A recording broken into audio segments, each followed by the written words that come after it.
Good morning, gentlemen, and welcome back from spring break. I hope you at least took a little bit of time to do some things for yourself, try to get some mental space. I know I went on a wonderful vacation to my backyard. A little bit tan, probably gonna get a lot more wrinkles, getting older.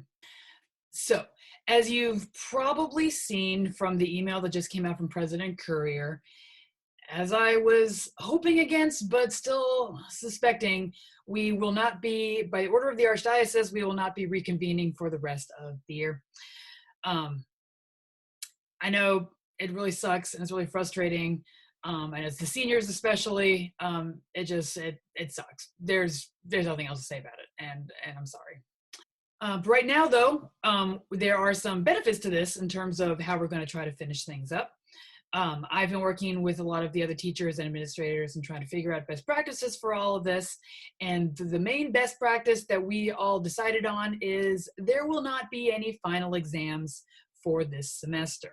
What that means is that your grade for this semester will depend entirely on work, the work from quarter three, before all this went down, and obviously all this stuff from quarter four, which has been our quarantine quarter. Quarter. I feel like those should go together. An additional thing that we're trying is that basically for these last 5 weeks, it's going to be divided up into 2 modules, but the main module that we'll have module 2 will be the module that covers new content, and then module 3 will basically be extra time to go and revise or make up missing work, because we understand a lot of people it's been very frustrating trying to figure out a new system. Some of you or your family members are essential workers. You may be helping take care of younger siblings, which is great. So we're trying to allow for flexibility with that. Also, just, the mental stress of everything we're dealing with is quite a lot. I've been dealing with it myself, trying to work through it with exercise and eating healthy food, not eating a bunch of junk. It feels good at the moment, but you're going to feel worse in the long run. So if you are having concerns about your own mental or physical health with how you're dealing with things, please let me or your counselor know. So definitely your counselors, they can schedule Zoom interviews or Zoom meetings with you to discuss it in a little more detail and more privacy. Highly encourage you to check out that resource. So right now, what I want to do is go over briefly what I'm asking you to do for the Unit 2 module. Since we have 5 weeks of school, what it seems most teachers are doing is 2 weeks of module and then 3 weeks of grading and revision. I'm shifting it, so it's going to be 3 weeks of module, just to give you a little bit more time and flexibility to work it all out, and then 2 weeks of grading and revision. I did put together a Google Doc module document that outlines everything that you should do. It's a little bit different this time because I came up with some fun ideas, but I'm going to share that with you, walk you through what we're going to work on. Okay, so as hopefully you can see, the main body of this, once again, I'm asking you to make a copy to your own account so you can edit it and stuff. You can share it with me. That's less necessary this time, but if you use this document as like a draft for working on your project or whatever, then definitely share it with me so that you can I can work with you to make any feedback or suggestions. I also finally figured out how to set up Zoom meetings ahead of time. So I've linked all of the main scheduled office hours I'm planning for the rest of the year for these 3 weeks of the module. Also, individual meetings are always available by appointment. Just email me and let me know. Okay, so the title of this module is Choose Your Own Adventure in Genetics. As I told you, I kind of flipped my genetics unit around, and now we're covering the sort of stuff I normally would cover first, but it kind of works this way. I actually like it. Maybe I'll continue doing it. I was going back and forth on what I wanted to cover for most of spring break, because I'm like, oh, well, this topic in genetics is really important, and that topic of genetics is really important, and maybe some people will find this interesting, and maybe some people will find that interesting, but we only have 2 or 3 weeks, so we can't cover all of it because everyone's really stressed, and I need to edit down. So what I did is I basically came up with not 1, but 3 possible lesson plans that I'm calling paths. The idea there is that there's only 1 branch to pick, but there's 3 possible paths you can choose, and all of them cover topics in genetics and tie together things we have been talking about and like some of the other topics that I would have talked about in a normal year. But I'm allowing you to kind of focus on whatever you find is most interesting. And I've given some information to help you choose which one to go on, so you kind of know, oh, well, that is interesting, or no. So in the document, I've got the objective here, some background information. What I'm asking for each of these paths, even though they look at different areas of content, for all three of them, the final assessment is going to be to make a mini poster, kind of like what we did last semester with the biome posters that we did. We were supposed to like advertise the biome and like have some interesting facts. These posters are kind of specific to whatever the path is, but it's the same idea that I want you to make like an 8.5 by 11 vertical or portrait or landscape, small, contained, just like punchy with some images and like, some basic text. This isn't like a big like report poster where you have like all these paragraphs of information and nor is it supposed to be an essay with a picture. That's not a poster. That's an essay with the picture. So try to, make it visually interesting and just address the main points that I'll outline for you in the instructions. So first off, as before, the first part, there are some intro milestones. These are the tasks I want everybody to do because they provide a good basis. First one is an Amoeba Sisters video that ties together what we were talking about in terms of how DNA is structured and how it works, and connects it a little bit to some of these ideas you'll be looking at in terms of heredity, which means passing of DNA through generations, because that's the cool thing about DNA. It doesn't just stick with you. All of its information gets passed on through time. There's also a really interesting activity that I normally do in class about a true story that came up in the news a few years ago called the Mixed Up Brothers of Bogota, Colombia, that gets at this idea of like, while talking about genetics is important, that genetics isn't everything. It's not the be all and end all. There's a lot of things that come into play in terms of how successful somebody is, what we look like, there's certain things that affect, genes that affect our skin color, but there's also things like sunlight exposure can make you more tan or can make you more red, like me, because I've been spending a lot of time outside. I'm pretty Irish. Anyway, so the idea of, some people call it nature versus nurture, and both of these buckets work together to making you who you are, and also other organisms too. But just to try to like keep in mind that that's not the only, genetics isn't the only thing. Try to keep the big picture. And this is a really interesting story that illustrates that idea. For a lot of these assignments, especially like the video ones, I'm asking you to take some notes. The idea there isn't like that I'm going to grade you on your notes. The idea is to practice engaging with the material, rephrase things in your own mind or in your own words, summarize things in your own words, because that's how you really think about it critically. Maybe as you're doing that, you're like, oh, I don't know what that word means. Maybe I should look it up. And that's sort of like branching process is the process of studying. And that's the sort of thing that honestly, I didn't learn until like the end of college, because going into college, I'm like, oh, you just read it once and you know it, right? Yeah, I'm pretty smart. No, at a certain point that comes to bite you in the butt. And I'm like, I don't actually know how to learn anything. It's either I know it or I don't, that's not how life works. You always need to learn new things and learn how to learn. So practice taking notes on videos, engaging and thinking about the material. For the Mixed Up Brothers of Bogota, there's a discussion on Schoology with a couple prompts to look at. Now, part 2, choose your path. So the idea here is I've got 3 possible explorations of the topics of heredity and genetics and how we look at it. And you can choose whichever one you think most interesting. You can look them all over. They're all in this document. But you only have to like complete through one and turn in one poster.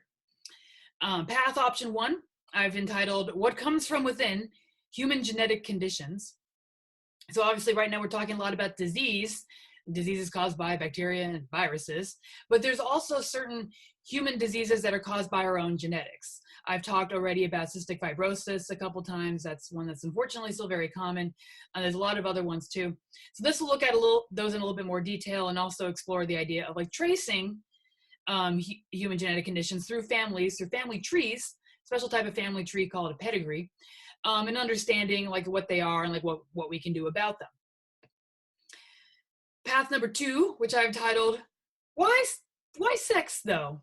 From a biological standpoint, sex, and by sex I mean sexual reproduction, reproducing by finding somebody else to have the sexy times with and having babies, that are a combination of both of your traits, it's kind of an interesting thing because it's actually like a lot of effort has to go into finding somebody else and like producing a baby. And then that baby is only half of your genetics instead of all of your genetics. Like, why would you go through all that effort to make a baby with somebody else instead of just like, oh, maybe I'll just make another copy of myself by like budding off another version of me and be like, oh, hello. If I was actually good at green screens, maybe I would do a little version of myself, but I'm not. So this looks at the idea of like, why is sexual reproduction? What is it? And why is it that so many organisms have evolved to have sexual reproduction as an evolutionary advantage? The last path is looking a little bit more at genetic engineering. So some people, if you're interested in genetics as a future career, and there's going to be lots of career options in genetic engineering in the future because it's a rapidly expanding field, this is a good one to look at. But it also connects it to the fact that genetic engineering is something that humans have technically done for tens of thousands of years by changing organisms to suit our needs. Just like dogs came from wolves, we don't have a bunch of like raw wolves wandering around our houses. No, we have these things that we've selected over time to be more calm and be, friendly and do tasks for us. As we talked about in evolution, that's an example of artificial selection. Well, genetic engineering is basically going to allow us to be even more fine-tuned with our artificial selection and like get the traits that humans want in organisms, including perhaps ourselves, more specifically and more rapidly. But as always, new technology is a double-edged sword. What are the benefits of genetic engineering? What can it do? What are the risks of it that we need to hopefully avoid and be aware of? Just because something has two sides to it doesn't mean that you don't do it. It just means you have to be aware of it and be careful. Just like a double-sided knife, you can still use that to like cut bread or cheese. You just have to be careful not to cut yourself on the other edge of the knife. So this path looks a little bit more at genetic engineering, how it works, and some of those moral and ethical issues around it that many genetic researchers are currently trying to be aware of. So for each of these, you can click these links to jump right down within the document to take you right to the information, or you can scroll up and down. It's fine. I was just having fun making links. Anyway, so for each of these paths, there are a list of resources to look at. Most of them are videos because they're good and they're easy. You could just sit and watch a 10-minute video, but I still want you to remember, take some notes so you can engage with it more. I've also, some of them, they've got links to what my lecture notes normally would be. I've abridged them so that they're shorter and a little bit more to the point, but you can still look those over. That might be good for people who like to read. On a couple of these, there's also links to like articles or like online textbook passages that discuss it in text-based form. But the last section of each of these paths describes what I want you to do for the poster. Now it's not just like, take the information you learn and put it on the poster. No, there's a specific angle I want you to try to do to make it more interesting.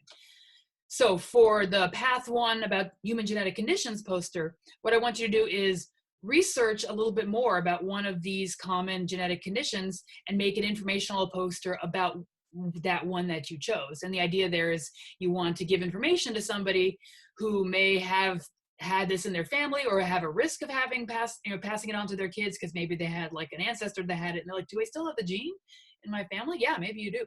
So like, what are the symptoms of it? What are possible treatments? Like, so just do a little research on that and try to include citations wherever possible.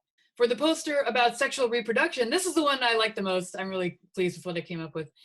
What you want to do is basically imagine that you are a creature from the Cambrian era, so like back in the day, and up until this point, most creatures have been using asexual reproduction and like making identical copies or clones of themselves to reproduce. What you want to do is make an advertising poster trying to convince the other organisms of your species in that time that maybe you want to try the sexual reproduction thing. I know it sounds weird, but there's a lot of benefits to it. So I want you to make an advertising poster explaining what those evolutionary benefits are by specifically identifying how does sexual reproduction increase genetic variation, and then touching back on evolution, why is genetic variation important to evolution and long-term species survival. For the last poster on genetic engineering, what I want you to do is think about the fact that the purpose of genetic engineering is to solve problems. It's not just to like do random stuff like sharks with laser beams. I mean, that's cool, but there's a lot of moral and ethical science boards that will prevent you from doing stuff just for the hell of it and for good reason. You need to have a specific problem that you're trying to solve and have like a path of why you're working towards it. So what I want you to do is consider a current global problem that might be able to be solved by genetically engineering organisms. And you can be creative and like science fiction-y with this.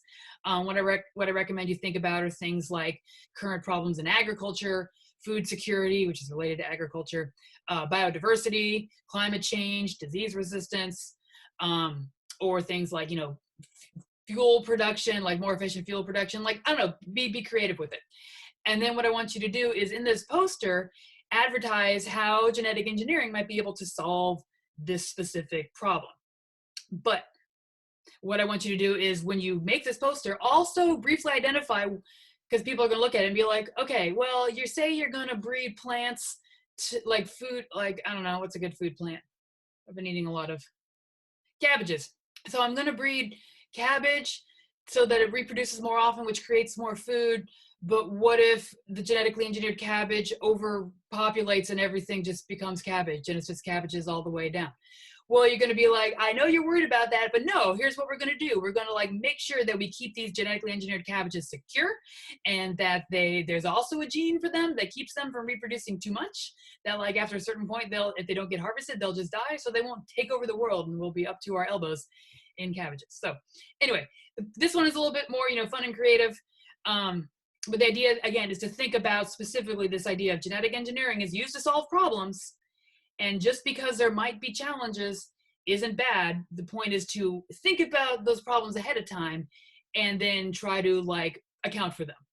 That's what engineers do. They think about like, I'm going to design this car. Oh, maybe the car will crash. That's okay. I'll design stuff to help protect people if it crashes. So whichever path you choose, when you're done with your poster, you're going to submit it to Schoology. At some point in the process of it, I recommend that if you're doing an online, like a Google Docs, like outline or whatever for it, or like you've got a mock-up and you want me to come take a look at it to give you feedback, please do, just send me the link. But the final version of it, please submit it to Schoology as a PDF. That's another thing. I've gotten people giving me weird, like if you're doing things in like InDesign or whatever, that's awesome, but submit it as a PDF so that I can see it. So the Schoology module folder is here. Eventually there'll be a link to this video in there too. Obviously I haven't finished it yet. But there's only a couple things in here because most of the videos and other things I want you to access are on the pacing guide. So go there. This is basically the lesson plan. The only things on Schoology are this discussion post, that's part of the intro milestones, and then the final poster project. I know what's going to happen is somebody's going to look in here and be like, oh, I only had 2 assignments for this module. No, look at the full layout. Like, I don't want to get emails from people that are like, I don't understand what I'm supposed to do for the poster. The instructions are in the pacing guide. Please look there first. And then if you don't understand the instructions, let me know. Additionally, as I mentioned at the beginning, the last couple weeks of school are going to be revision time. So you can use that time to revise or get caught up on stuff from these modules. If you want to get caught up on graded assignments from earlier this semester, you can do that too.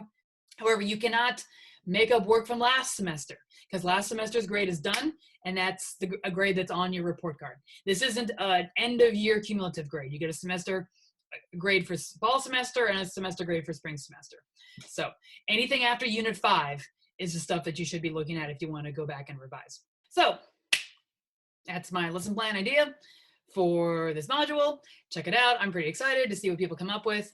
I am going to get to grading all the videos from last time. As I said, it's, a lot of low mental efficiency for me right now, and I'm sure it is for a lot of you too. So do the best you can. Let me know if you have questions, and hopefully I'll see you soon. If you don't even have questions for me, stop by my office hours because I like to see your faces. I mean, I guess I kind of miss you guys. So hope you're doing well. Wash your hands.